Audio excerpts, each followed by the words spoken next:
मित्रों, आइए हम जानते हैं नवरात्रि की व्रत कथा के बारे में, जिसे ब्रह्मा जी ने बृहस्पति जी को सुनाया था।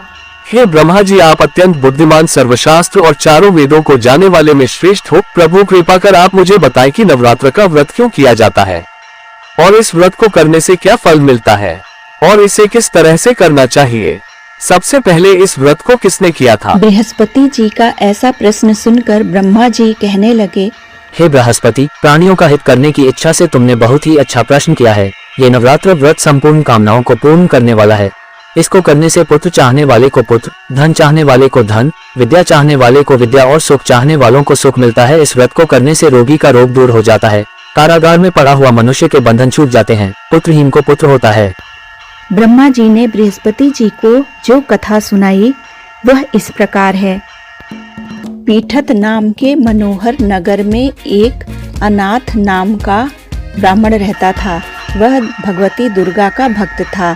उसके संपूर्ण सद्गुणों से युक्त मानो ब्रह्मा की पहली रचना हो ऐसी यथार्थ नाम वाली सुमति नाम की एक अत्यंत सुंदर कन्या पैदा हुई। वह कन्या सुमति अपने घर के बालेपन में अपनी सहेलियों के साथ क्रीड़ा करती हुई इस प्रकार बढ़ने लगी जैसे शुक्ल पक्ष में चंद्रमा की कला बढ़ती है। उसका पिता प्रतिदिन दुर्गा की पूजा और होम किया करता था। उस समय वह भी नियम से वहां उपस्थित होती थी। एक दिन वह सुमति अपनी सखियों के साथ खेलने लग गई और भगवती के पूजन में उपस्थित नहीं हुई। उसके पिता को पुत्री की ऐसी असावधानी देखकर क्रोध आया और पुत्री से कहने लगा कि दुष्ट पुत्री, आज तूने भगवती का पूजन नहीं किया। इस कारण मैं किसी कुष्ठ रोगी या दरिद्र मनुष्य के साथ तेरा विवाह करूंगा।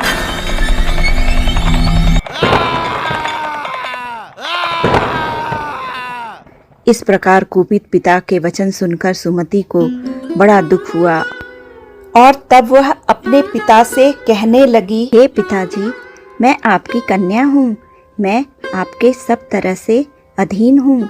जैसे आपकी इच्छा हो मेरा विवाह कर सकते हैं। होगा वही जो मेरे भाग्य में लिखा होगा। मेरा तो इस पर पूर्ण विश्वास है। मनुष्य न जाने कितने मनोरथों का चिंतन करता है, पर होता वही है जो भाग्य में विधाता ने लिखा है। जो जैसा करता है उसको फल भी उस कर्म के अनुसार ही मिलता है, क्योंकि कर्म करना मनुष्य के अधीन है पर फल देव के अधीन है।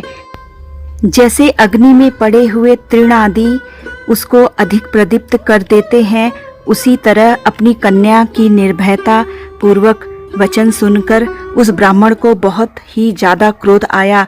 उसने अपनी कन्या का विवाह एक कुष्ठ रोगी से कर दिया और अत्यंत क्रुद्ध होकर पुत्री से कहने लगा कि जाओ, अपने कर्म का फल भोगो। देखें केवल भाग्य के भरोसे पर रहकर तू क्या करती है। हे पुत्री, अपने कर्म का फल भोगो। देखिए भाग्य के भरोसे रहकर क्या करती हो। जाओ जाओ, जल्दी जाओ। इस प्रकार से कहे हुए पिता के कटु वचन को सुनकर सुमति अपने मन में विचार करने लगी कि अहो, मेरा बड़ा दुर्भाग्य है जिससे मुझे ऐसा पति मिला।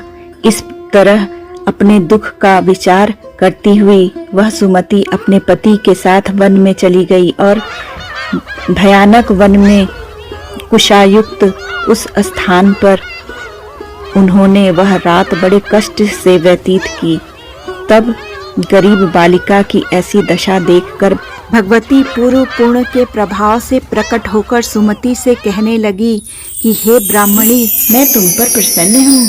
तुम जो चाहो वरदान मांग सकती हो। मैं प्रसन्न होने पर मनोवांछित फल प्रदान करने वाली हूँ। इस प्रकार भगवती दुर्गा का वचन सुनकर ब्राह्मणी कहने लगी कि आप कौन हो जो मुझ पर प्रसन्न हुई हो। यह सब मेरे लिए कहा और अपनी कृपा दृष्टि से मुझ दासी को कृतार्थ करो। ऐसा ब्राह्मणी का वचन सुनकर देवी कहने लगी, मैं आदि शक्ति हूँ और मैं ही ब्रह्मा, विद्या और सरस्वती हूँ। मैं प्रसन्न होने पर प्राणियों का दुख दूर कर उनको सुख प्रदान करती हूँ। हे ब्राह्मणी, मैं तुम पर तेरे पूर्व जन्म के पुण्य के प्रभाव से प्रसन्न हूँ। तुम्हारे पूर्व जन्म का वृत्तांत सुनाती हूँ, सुनो। पूर्व जन्म में तुम निषाद की स्त्री थी और अत्यधिक पतिव्रता भी थी। एक दिन तेरे पति निषाद ने चोरी की। चोरी करने के कारण तुम दोनों को सिपाहियों ने पकड़ लिया और ले जाकर जेल खाने में कैद कर दिया। उन लोगों ने तेरे को और तेरे पति को भोजन भी नहीं दिया। इस प्रकार नवरात्रि के दिनों में तुमने न तो कुछ खाया और न ही जल पिया। इससे तुम्हारा 9 दिनों का नवरात्र का व्रत हो गया। ब्राह्मणी, उन दिनों जो तुमसे वह व्रत हुआ, उस व्रत के प्रभाव से प्रसन्न होकर तुम्हें मनवांछित वस्तु दे रही हूँ। तुम्हारी जो इच्छा हो सो मांगो। इस प्रकार दुर्गा के कहे वचन सुनकर ब्राह्मणी बोली कि अगर आप मुझ पर प्रसन्न हो तो हे दुर्गे, आपको प्रणाम करती हूँ। कृपा करके मेरे पति के कोढ़ को दूर करो। तब उस ब्राह्मणी की बात सुनकर देवी कहने लगी कि उन दिनों में जो तुमने व्रत किया था, उस व्रत के एक दिन का पुण्य अपने पति को कोढ़ दूर करने के लिए अर्पण करो। मेरे प्रभाव से तेरा पति कोढ़ से रहित और सोने के समान शरीर वाला हो जाएगा। ब्रह्मा जी बोले। इस प्रकार देवी का वचन सुनकर वह ब्राह्मणी बहुत प्रसन्न हुई और पति को निरोग करने की इच्छा से ठीक है ऐसा बोली। तब तक उसके पति का शरीर भगवती दुर्गा की कृपा से कुष्ठहीन होकर अति कांति युक्त हो गया, जिसकी कांति के सामने चंद्रमा की कांति भी क्षीण हो जाती है। वह ब्राह्मणी पति की मनोहर देह को देखकर देवी को अति पराक्रमी वाली समझकर स्तुति करने लगी। हे देवी दुर्गे, आप दुर्गति को दूर करने वाली, तीनों जगत का संताप हरने वाली, समस्त दुखों को दूर करने वाली, रोगी मनुष्य को निरोग करने वाली, प्रसन्न होने पर मन वांछित वस्तु देने वाली और दुष्ट मनुष्य का नाश करने वाली हो। तुम ही सारे जगत की माता पिता हो। हे अम्बे, मुझ निरपराध अबला को मेरे पिता ने कुष्ठी मनुष्य के साथ विवाह कर घर से निकाल दिया। पिता से तिरस्कृत निर्जन वन में विहार कर रही हूँ। आपने मेरा इस विपदा से उद्धार किया है। हे देवी, आपको प्रणाम करती हूँ, मेरी रक्षा करो। इसके बाद ब्रह्मा जी बोले कि हे बृहस्पति, इसी प्रकार उस सुमति ने मन से देवी की बहुत स्तुति की।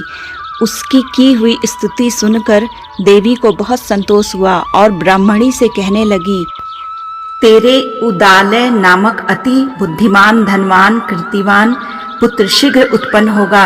ऐसा वर देकर देवी ने ब्राह्मणी से फिर कहा कि और जो कुछ तेरी इच्छा हो वह मांग ले।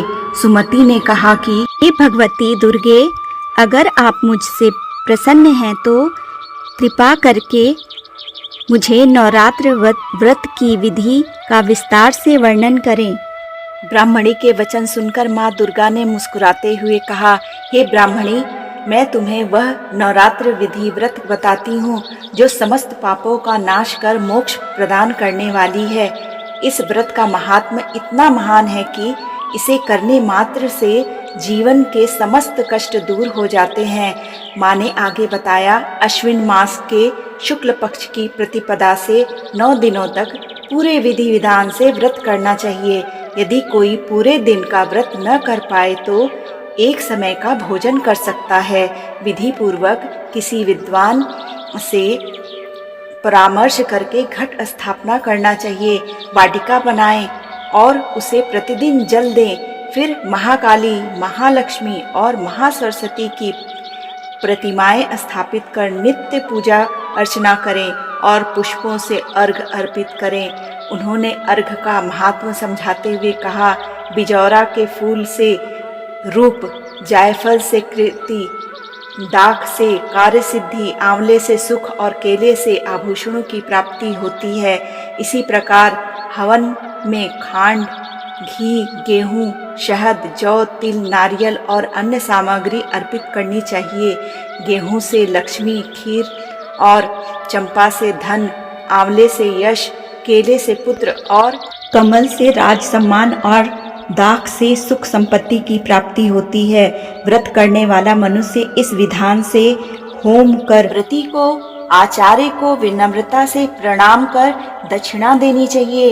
इस व्रत को जो भी श्रद्धा से करता है उसके सभी मनोरथ पूरे होते हैं। इसमें तनिक भी संदेह नहीं है कि 9 दिनों में किया गया दान और पुण्य करोड़ों गुना फल देता है। यह व्रत करने से अश्वमेघ यज्ञ का फल प्राप्त होता है। इतना कहकर देवी अंतर ध्यान हो गई। ब्रह्मा जी ने बृहस्पति से कहा, जो भी स्त्री या पुरुष इस व्रत को करता है उसे इस लोक में सुख और अंततः मोक्ष प्राप्त होता है। हे बृहस्पति, तुमने लोकहित के लिए इस व्रत के विषय में प्रश्न किया, इसलिए तुम धन्य हो। मित्रों, यही है नवरात्रि की व्रत कथा। आप सभी को नवरात्रि की बहुत बहुत शुभकामनाएं।